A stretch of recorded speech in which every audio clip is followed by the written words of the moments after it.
Hello everyone, I'm Antom64. And I'm SonicMovies. My name is Sky. No, I'm FDA. And welcome to the HellfireComms playthrough of Sonic 3 and Knuckles. Now, as you can probably tell by Steven and the Sky back there trying to do a serious take for once in their lives, we have 4 commentators for this playthrough. That's a new record. Usually it would be a clusterfuck, but I thought, since this is the first Sonic playthrough of 2013, and also because this is pretty much my favourite Sonic game, at least of the 2D variety, we'd kick off the year in a special manner and whatnot.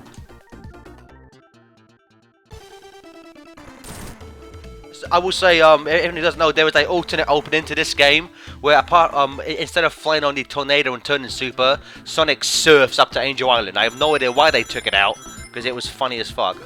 Okay, Sky, you want to explain what Sonic 3 and Knuckles is all about? Sure, well basically, Sonic 1 and 2 came out, and those were great. So Sega said, okay, let's make another sequel. But they were going to make this bigger and bolder, and they didn't have enough development time to work on it.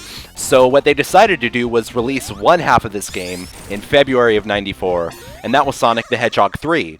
And so they would work on the other half of that game and put that out in October of 1994, and that was Sonic and Knuckles. And Sonic and Knuckles came with a little flip top on the top of the cartridge where you could plug in Sonic the Hedgehog 3 and you would get this big 4 megabyte adventure known as Sonic 3 and Knuckles.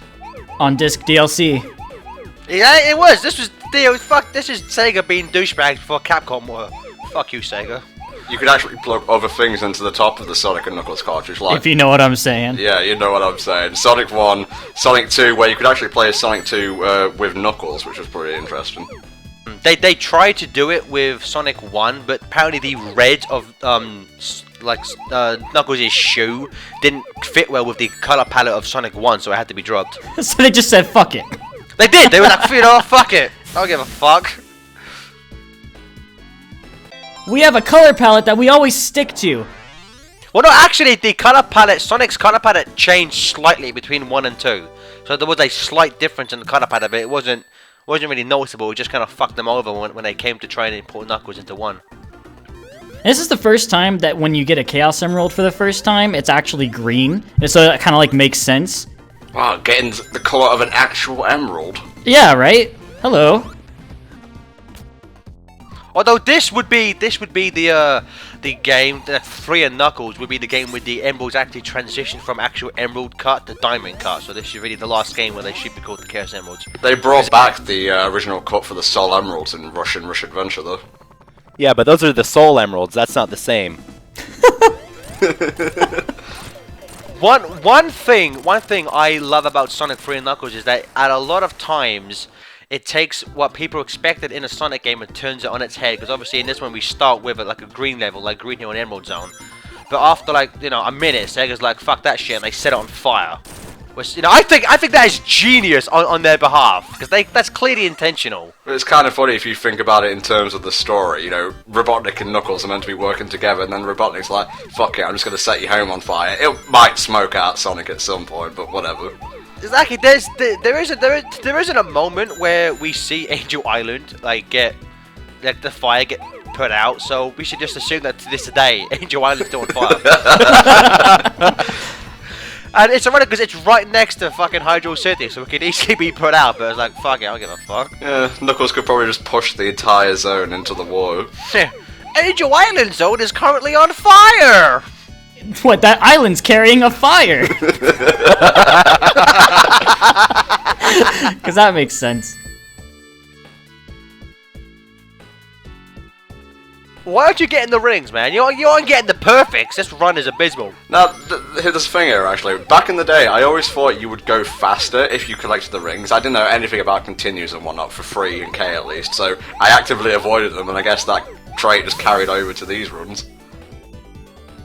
I will say, like Skylar, you probably being a retro staff member, you freaking nerd, might know the answer to this. But is there a reason why halfway through the stage you speed up for no reason?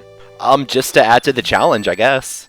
It's the longer you stay in, the faster it gets. It's supposed to get harder, basically. Gotta go fast. Gotta go at a decent pace. So Tom, I have to ask you, do you get all the Super Emeralds in this run? Oh yes, and I abused the shit out of both Super and Hypersonic. Oh. We're going to have to listen to that music for a good 20 minutes.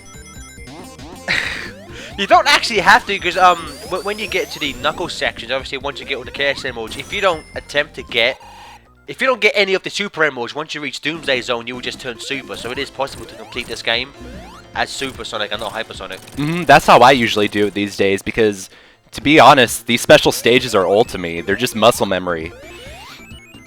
It's quicker, and also I prefer it because at this point in the canon there is no Hypersonic, so I like to stay true to my Sega canon and stay Super. Guys, let's exhaust over the Sonic canon for a good few minutes.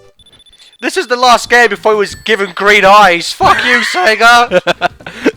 This is the last game in the True series for me. What game did come out directly after 3 and K? Well, technically 3D Blast, but that's not part of the main series canon, so we can ignore it. The next You mean proper Sonic's game. isometric adventure? Exactly.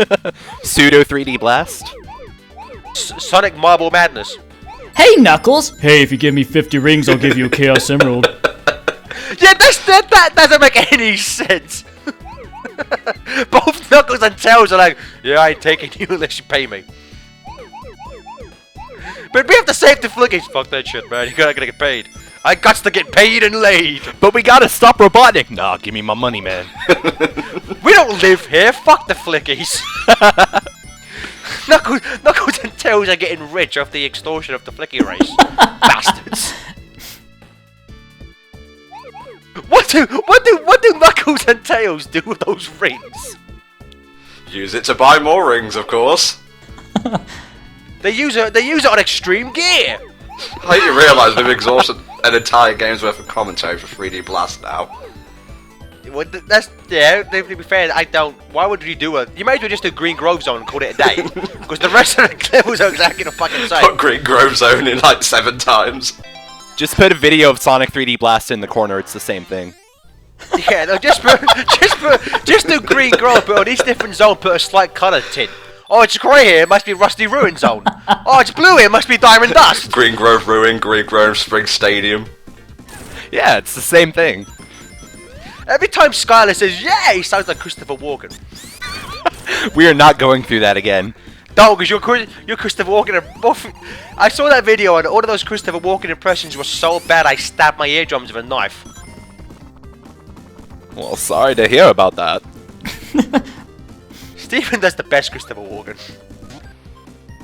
You gotta do what a hedgehog's gotta do. Time to juice and cut it loose. How about we actually fucking talk about the game? Okay, so Sonic. So okay, Tom just hit a checkpoint. All right. You asshole, Stephen. Now, this part of the commentary is where Stephen Sky and FDA proceeded to act like Game Grumps and scream for about 30 seconds, so I had to cut that out and put a little clip of me just saying random bullshit here. So I hope you enjoy this. 3 and K is better than Sonic 2. Sonic Adventure 2 are dated, but I still enjoy them. Colors is better than Generations. Other opinions about the Sonic franchise. And that should just about do it, really. I will say to get back to this, which of the shields was your favorite for Sonic? Electric. Really? For me, I love fire. I mean, fire is probably the hardest to like use effectively, but I just love the when you like blast through something. I'll have to go with the electric shield as well. Yeah, I hate how in Generations they call it the Thunder Shield. It's not thunder, it's lightning. I'm trying my hardest to keep up with Tom here, but it's not that easy.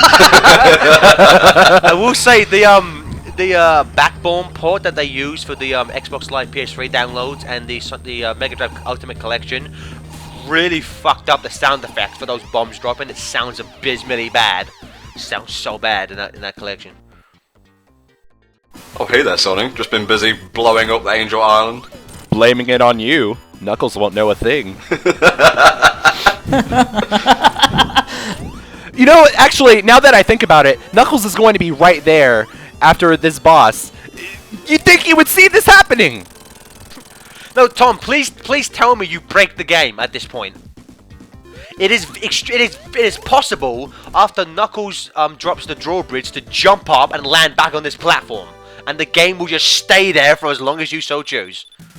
That would imply that I have pro skills, Gareth, so no, unfortunately. We'll see you all next time in part 2 of the Sonic 3 and Knuckles playthrough. See you then.